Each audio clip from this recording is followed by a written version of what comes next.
আজকে গিয়েছিলাম ট্রেডমিলের কাজে। কাস্টমার কমপ্লেন ট্রেডমিল চলছে না, মোটর হালকা ঘুরছে। আমরা ট্রেডমিল অন করে নেব এবং দেখে নেব কী সমস্যা। সমস্যা হচ্ছে মোটর হালকা ঘুরছে এবং অ্যাকচুয়ালি মোটরের সমস্যা না পিসিবির সমস্যা সেটা দেখতে হবে।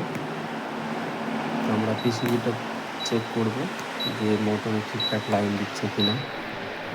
ওই জন্য অক্সফোর্ডের বাল্ব লাগিয়ে নিয়েছি। মোটরের যে নেগেটিভ আর পজিটিভ থাকে সেখানে আমাদের দুটো যে বাল্বের যে দুটো তার সেটা লাগিয়ে নিয়ে সুইচ দিয়ে স্টার্ট করলাম।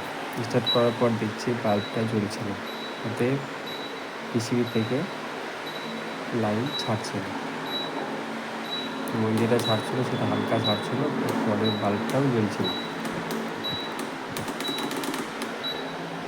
সেই পিসিবি রিপেয়ার করার পর সব কানেকশান করে টেলিভিশনে সুইচ দিলাম এবং স্টার্ট করলাম। স্টার্ট করে দেখি মোটর ঠিকঠাক রান হয়ে গেছে।